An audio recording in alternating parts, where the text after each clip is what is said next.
Australia's venomous creatures are world famous, and we have lists of every type, whether it's venomous sea creatures, venomous spiders, or in this case, it's our terrestrial land snakes. There's a whole range of things you need to consider when deciding how dangerous a snake is, and they include its venom delivery system, how big are its fangs, is it likely to come into contact with people, and the venom itself. They're all very different. Of all the species we have here, I'm going to show you my top 5. And to keep it simple, I'm going to put them in order of who has the strongest venom, but I'm also going to talk about what makes them dangerous.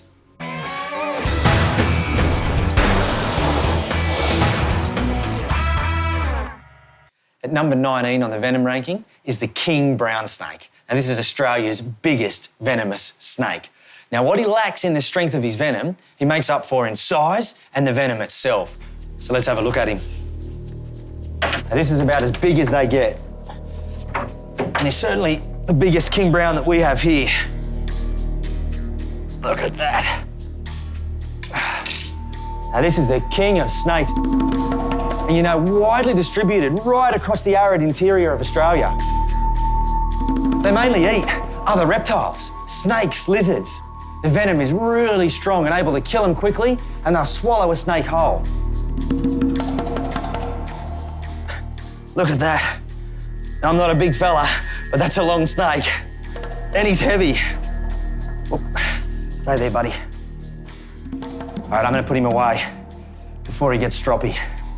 What a snake. Ah, there you go, big boy. Thank you. That's a buzz.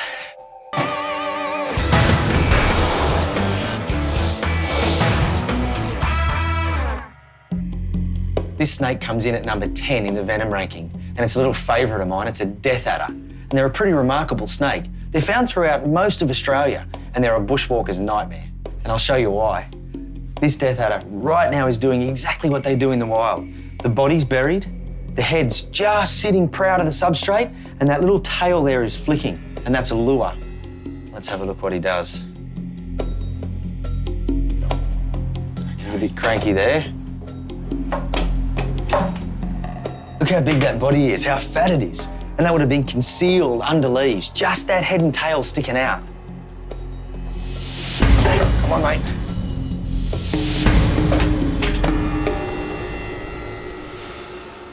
The death adder is a true ambush predator. It uses its lure that looks like a worm, wiggles it around, and a bird, frog or gecko comes in and whack. It's got one of the fastest strikes of any snake on Earth. At number 10, its venom is strong and contains potent neurotoxins and some procoagulants. The neurotoxin mean the brain can't talk with the body. That's going to send you into paralysis. Now, the procoagulants thin your blood. It means your blood can't clot and you're likely to have an internal bleed. Big problems.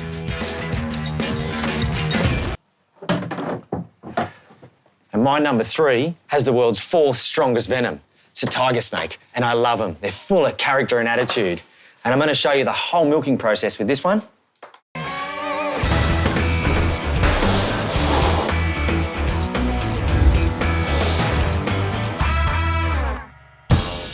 We have 250 venomous snakes, and we milk them once a fortnight. It takes 2 guys, 1 whole day.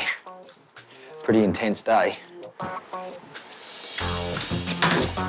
Ready to come out.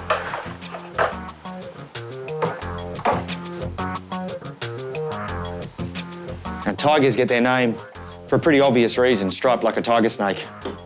Common along the east coast and southern parts of Australia. Responsible for a lot of bites each year, normally 1 to 3 fatalities. Now, this is the dangerous part, pinning the snake. What we've got to do is get the snake into a position. Come on, mate, turn around, please. Where its head faces away. We gently put that onto the head. And then sliding up. That's it. That's a tiger snake. I love them. Lots of character and attitude. Look at that face. On the side here are venom glands. Big venom glands. Now I've got the snake. It's time to extract the venom. What we've got here is a venom vial with a piece of plastic on the top. We need the snake to not only sink its fangs in, but bite, and that'll release the venom. Ready? Oh, that's a good bite. 2 fangs, Wow. And that's a good milking, probably somewhere between 10 to 15 mil. All right, so now we want him off the vial. We don't want to break his fangs, so we just want him to let go. And people ask, well, if he bit you now, is he still dangerous? And the answer is yes. They never release all of their venom, so he's just as dangerous now as he was before I milked him. And the release. There we go. That's it. One happy tiger snake.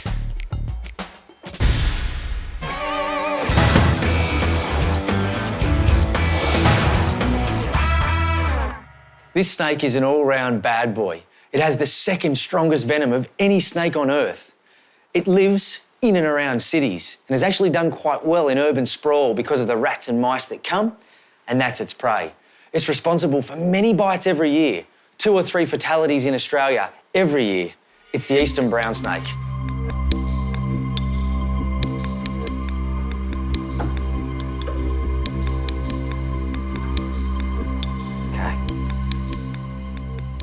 Now, this is only a little brown. They scare me. They've got such a long body and long neck. They're really quick and happy to bite. And what I mean by a long neck is the distance between his head and where the chunky part of the body starts. So it's fair to say that a death adder doesn't really have a long neck. The eastern browns, the rest of that is a thin body and they are quick. Snakes don't go out of their way to try and bite humans. They generally try and avoid contact at all cost. But you put an eastern brown snake in a corner and it will bite. Now, although this guy has the second strongest venom on Earth, needless to say, if you're bitten by any of my snakes and they're untreated, you're going to die. I think it's time to put him away.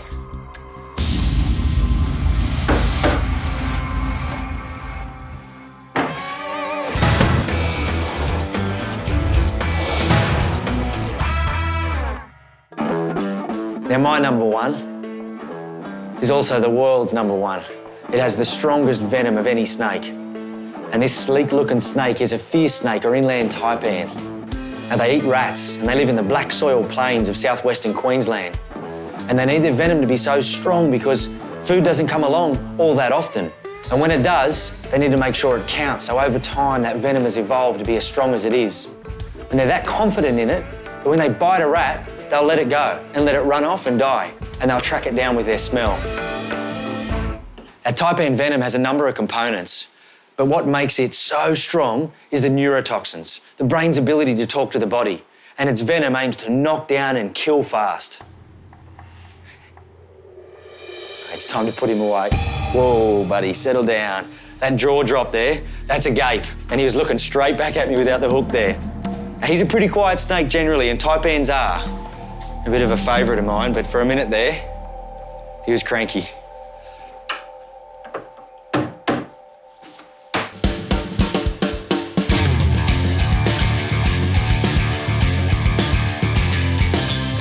So that's it.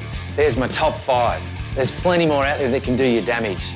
The best way not to get bitten is just to give snakes a bit of space. If you see one, leave it alone. Most people are bitten trying to catch the snake or kill the snake. If you happen to get bitten, you really do need to stay calm. That's the golden rule. The faster the heart beats, the more the venom pumps around the body. Further to that, immobilise the limb. Get yourself to hospital.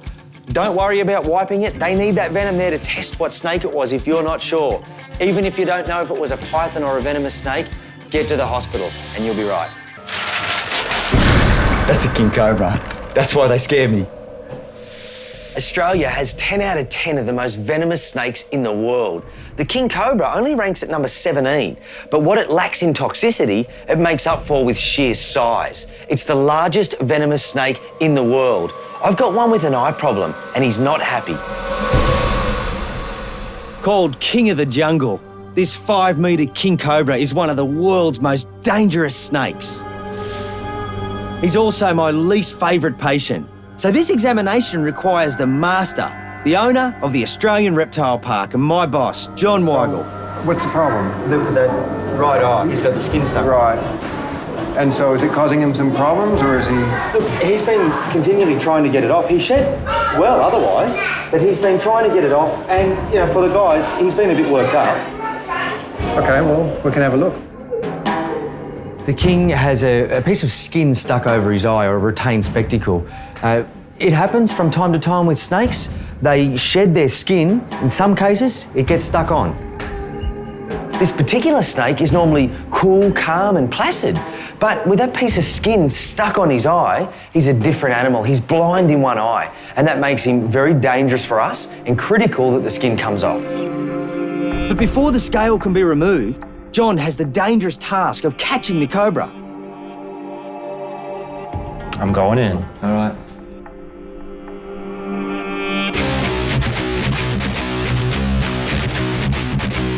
I wouldn't say that he's mad. He knows what he's doing, but he's crazy to the point of view that, look at the size of that thing. Picking up a king cobra is scary. There's no doubt about that. I'm painfully aware that if the snake has enough latitude, it can easily turn around and bite. And it will be a highly venomous bite.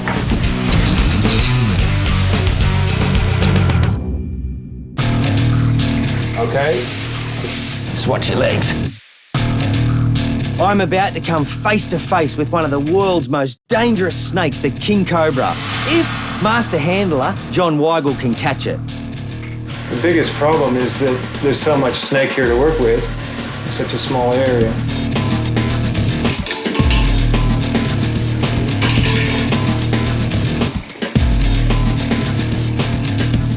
Okay. After several attempts, John's finally pinned down the cantankerous cobra. So I need some help before he wraps around. Now, a nice little safe early move might be to see if we can get him to expend some of that venom. Oh, look at that. Holy moly. If somebody does get bitten, there's going to be a lot less venom that's put in than before he was milked. So now it's actually time to get that stuck eyelid off. How's that? Can you see him? Yep, that's good. So there it is. Oh, sorry, buddy. It's going to feel better in a minute. Got it. Oh, wow. Look at that. Imagine that stuck over your eye. I've now removed the scale, but I suspect that the cobra may have another piece of skin covering his eye. I think there's one more. The eye's very opaque. Here we go. Look at that. Wow, you're right. 2. Wow. Hey? That's nuts. It's pretty rare that we'd get one piece of skin stuck on the eye. This time we had 2. Yep, we got it, mate. Let's get out. Yeah, I think you did well. Now comes the risky part, releasing this cranky cobra without getting bitten. Okay, we ready with the door, guys? Yeah.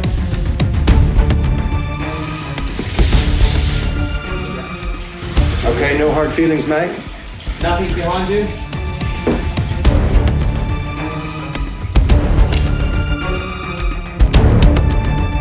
Big snake. Big snake. Yeah. Look at that. Golly. How many bodies in there? Certainly enough to kill a small army. So Yeah. better in there than in your arm, I think. Today went very well. We have a successful operation in that the spectacles are removed. So I feel very good about today's outcome. I'm happy with the end result. And you know, John might still be the master, but the king is still the king. Been looking for a copperhead snake, and there's one right there, a big boy. Now, there's a dam down there where there'd be heaps of frogs, and that's why he's here. Now, copperheads rank about number 16 for their strongest venom. They're hard to hold because they're really whippy. He's off. Come here, matey. Come here, mate. He's quick. Oh, what's that? Come on, mate. They're fiery little snakes, copperheads. Yes. Oh, there we go. That is a big copperhead. That's a lowland copperhead. Now, copperheads are big frog eaters. Little ones will eat skinks. I wouldn't want to get bitten by one. Look at that now, how he's flattening out. That's just showing me he's trying to make himself look big. They're beautiful snakes. And Tasmania's cold. It's a very cold climate. You don't find pythons down here. Now, the copperhead is almost pitch black, and that's so that he can absorb so much more of the sun's heat. They can actually be found sunbaking on snow. Pretty extreme, but it happens. They're able to function at really low temperatures. But in general, it means they're only really active in the warmer months and can go the entire winter without food. Easy, mate. Now, I don't really like holding copperheads because they're a short-bodied, a stocky snake. They're able to whip up, and they're known to have a bit of fire, a bit of character, a bit of attitude. All right, now I'm going to leave him and let him on his way. Thanks for letting us have a look, mate. What a great snake to catch. Just a brilliant snake. So I'm going to let him go back that way.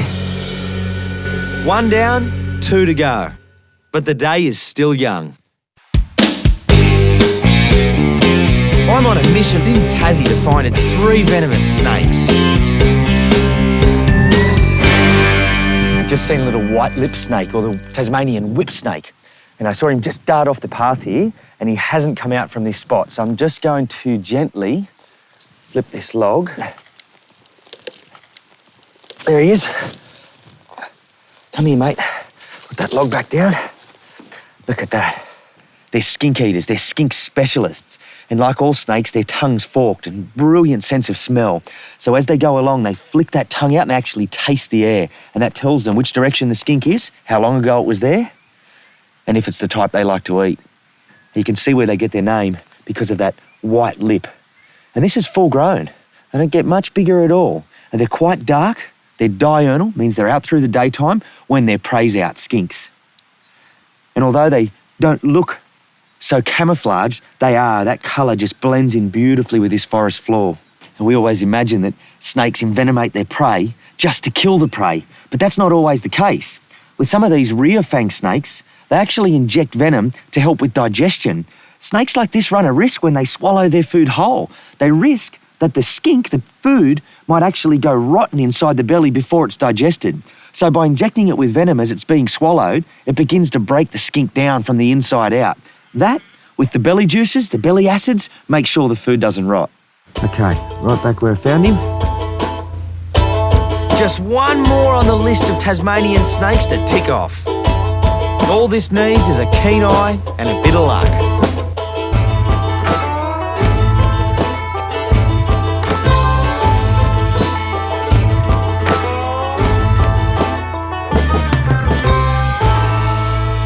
This is a Tassie tiger snake.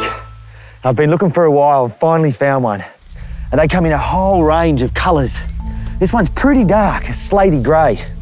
And this is the 4th most toxic snake in the world. Well, it has the 4th strongest venom of any snake. That's pretty impressive. Certainly enough in there to kill a few grown men. Now, they're dark in Tassie because it's cold down here. It's a very cool climate. And they need to be dark to absorb the sun's heat when it's out. Where are you going there, mate? Tiger snake's got to be one of my favourite snakes. In captivity, they're calm, they're quiet. But when they need to, they mean business. Big head, big venom glands, good fangs, good delivery system, and an incredibly strong venom to back it up. Full of character and attitude. That's what makes them one of my favourites. Now, tiger snakes are opportunistic predators. They eat a lot of reptiles and amphibians, skinks and frogs. But they'll take baby birds, mammals, and that venom is incredibly strong. They have a strong anticoagulant. Now, basically, that thickens your blood, turns it to jelly, and you're likely to go into cardiac arrest.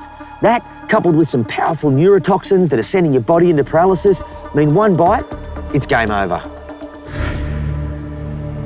All right, I'll let him go. There you go, matey. Thank you. That's it, job done. A copperhead, a whippy, and a tiger snake. Snake in the tree. It's a carpet python. It's a Northern Territory carpet python, a Darwin carpet. It's only young. These guys can get up to sort of 10 foot. He'd be taking things like small mammals, reptiles, birds. That's why he's come down. He was sitting there when we found him in a bit of an S pose. Whoa, there's a strike. Look at that, and he's S'd again. I wasn't watching him there, but he can see me. Now, he's been a bit cunning there. He's gently creeping forward and making that S a little bit bigger so he can reach further. I'm not stepping back. The last thing I want is a snake tooth to the face. Like all pythons, he's non-venomous. Their preferred choice of killing is suffocation. To show you the incredible strike speed of this reptile, I'm going to act as bait. We'll just try and get him down for a look. Where's the best spot? He's got it. Ah! I deserve that, but that was a bite. A few teeth, not too bad. He's just a python, so it's not dangerous. Those teeth are designed for gripping onto prey. They're backward facing. When they get in, they rip through a bit of flesh, so might look bad, but he's only a little snake. Whoa. Okay, now he just nailed me. I'm just gonna grab a stick, try and get him to move a little bit. He's on the move now, so it's safe to get him off. He hasn't got that strike position. Come on, mate. Look at that. Beautiful snake. They live in the forest, so they're brown, black, yellow, camouflage well.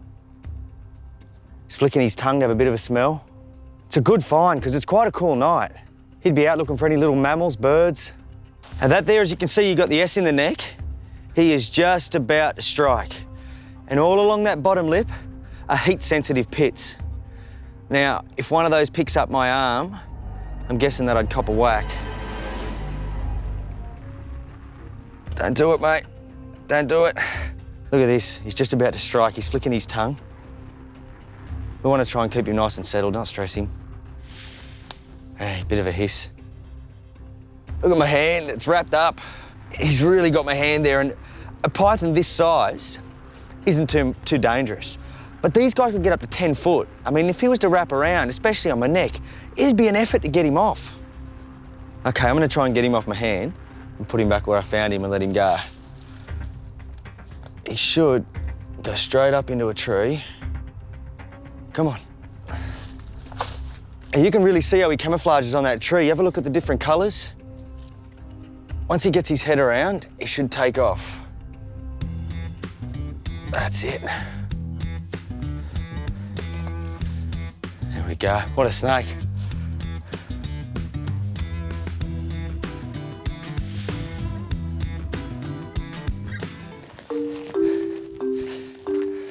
Dad's got the snake, and hopefully he's holding on, and Tim will hurry up and come and save us. What do you got? Oh. I think it could be a python. Oh, spot on. This is where you found him? Yeah. It's just his tail was sticking out. This is going to be a pretty big snake. You can only see the end of him. I can see it's a diamond python. That part's easy. What I can't see is how I'm going to get it out of there. I don't want him to get down the pipe. Not sure where it goes. If it rains, he could drown. Worst case scenario, he'll pop up through the toilet. Who knows? Get him out, thanks. Okay. I'm going to start, and just one bit at a time. You can't pull too hard because all the little vertebrae in the back, you don't want to hear them crack. Yep. So it's just a little bit at a time. Oh. I know right away this is not going to be easy. I can't tell whether his head is hooked around something or if he's just wedging his body in that pipe. Either way, he's not moving. Wow. I didn't realise they were so strong. Yep, very strong. Oh. I don't know how I'm going to get him out. Come on. Oh. Every time I pull and then I relax, he takes back what I've got. Diamond pythons have an average length of 2 metres, but can grow up to 3. And although they generally pose no risk to humans, to small mammals, reptiles and birds, they're all potential prey. Yeah, we wanted this diamond python moved, hopefully into the bush, so then it can't hurt our chickens, or we've also got dogs too, that we don't want the dogs to, get the snake either. So hopefully we'll get him out and he'll be right. Come on, gotta get that snake out. I'm trying, guys. Look at it wrapped up around Tim's arm. I'm struggling. I'm in full sun. My arms are starting to shake. I can see sweat dripping off my nose. Here, Tim, may as well get comfy. Hey, thank you. Oh, that's better. My arms are shaky and sore. Oh, I'm no good. It's been over 10 minutes, and I'm still no closer to getting this snake out. Really, I might get you to run over to the park. Yep. And ask for Billy, please. Bill. Yep, and just Okay. ask him to come over. No worries, we'll be back in a Thank sec. you. I'm going to call in reinforcements. The last thing I want is for this snake to slip, and he's gone. I can't get him then, or it's going to be a lot harder. I'm calling Billy. Hey, mate. Have a go at him. Grab on. My arms are jelly. Right. Thanks, mate. Jelly? They're jelly. It has a strength in it. Strong? Yeah, man. I got an idea, mate. I think we pour a bit of water down there. It's not going to hurt him, Yep. but it might make it slippery. Might give us the advantage. Sounds good. You ready for a bit of water? Yep. Okay, coming now. So I hit him with the hose and he starts to move. And maybe now we're up to half the snakes out of the pipe. But again, he's locked in. You want to jump in again? Yes, no worries. All right. There's a worry if we pull too hard, we could break his back, separate his vertebra. We don't want to do that. Give you a bit of a spray. Good. This is a diamond python, which they get fairly large, up to 3 metres. I'm guessing that this fella's going to be 2 metres over. Okay, he's moving. Look how big he is, kids. He just keeps coming. He's loosened up and he's coming out. Last bit. Oh, he's got a bit of skin off on his neck there. And all of a sudden the head pops out and there he is. Have a look at him. Do you think he was that big? Yeah. You did. What a battle, but we've got him. Well, that was the hardest python I have ever caught. Diamond pythons must surely be one of the most beautiful pythons in the world. They're only found around the Sydney region and east coast of Australia. Now this male, he'd be out in search of a female or a feed, but the sun's come up. He needs to find somewhere to hide. He doesn't want to be out and vulnerable. He's found the pipe, picked a bad spot. Can you think of a name for him? What about Peter the Python? Peter the Python. Okay, Peter the Python it is. Okay, let him go. Let's go and let him go. Come with me. Clint takes us to a beautiful spot just off to the side of his property. Beautiful forest, a nice creek, perfect diamond python habitat, and we let him go. Everyone have a quick pat, say see you, Pete. See you. There we go. Pete the python is happy now. He's had a stressful day, but he's out now and he's back in his natural habitat. Hey, what are you going to do if you find another snake? Go Tim. Go Call me. We have 20 out of 25 of the world's most venomous snakes. But here's something that will surprise many. Without fail, every single one of them would rather flee in the opposite direction than confront us. You have to remember, until 50,000 years ago, a mere blip in evolutionary history, the wildlife here had never met humans. What their instincts tell them is that something heavy enough to vibrate the ground they lay on probably wasn't potential prey. In fact, it would more likely be something to fear, so the safest bet was to slither away or hide. And that's exactly what they'd rather do with an approaching human. They certainly don't bite out of malice. So when you hear of someone being bitten, in many cases it's probably due to them trying to corner or handle the snake or even kill it.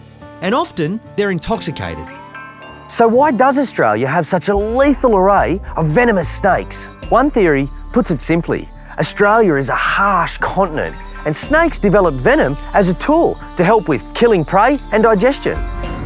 Our venomous snakes hunt in different ways, and it's down to the confidence they have in their own venom that decides how they go about it. Some, like the death adder, have taken the easy option and become ambush predators.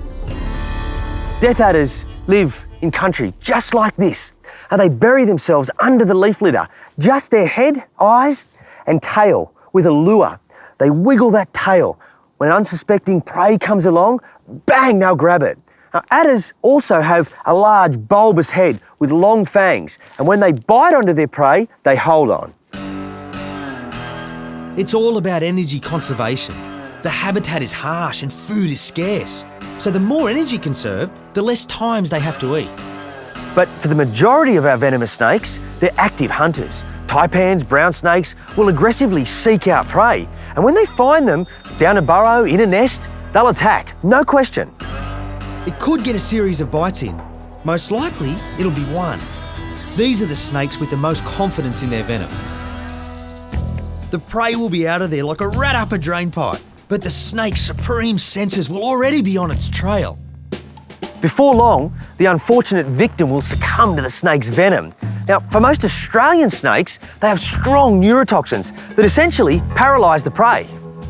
Whatever it is and wherever it falls is where the snake finds its next meal. When food's scarce and life's tough, energy saved versus effort exerted is critical, as snakes may not get a chance to sink their fangs into another prey item for some time. Here's another thing that'll surprise you. Snakes don't always deliver venom with every bite, and when they don't, it's called a dry bite. Wasting it on humans is not the best way to utilise valuable venom. A meal may be along straight after. On average, Australia has 2 deaths a year from snakebite. That's from a figure of around 3,000 bites. More people die from honeybee stings in Australia than from these feared yet widely misunderstood creatures. Having said that, the number of deaths from snakebite is far less than it used to be, and that's thanks to antivenom. Every 2 weeks at the Australian Reptile Park, we milk over 200 snakes for their venom. The venom is then sent off to be made into antivenom. It's an important part of our work here because without it, there would be a lot more deaths from snakebite across the country. We've been supplying venom for over half a century, and it all started with the park founder, Eric Worrell. Until 1955, the only available snake antivenom came from tiger snakes. It didn't matter if you were bitten by a brown snake or a death adder, that's what you got. But a spat of deaths in the early 1950s from taipan bites saw Eric step up and become the main supplier of taipan venom until an antivenom was released. Subsequently, antivenoms were released for brown snakes and death adder until a polyvalent antivenom was released that combined snake venoms so that any unidentified bite could be treated across Australia. The venom we extract here is sent off to the BioCSL in Melbourne to be made into antivenom. Now that's the last for this batch, and it's on its way.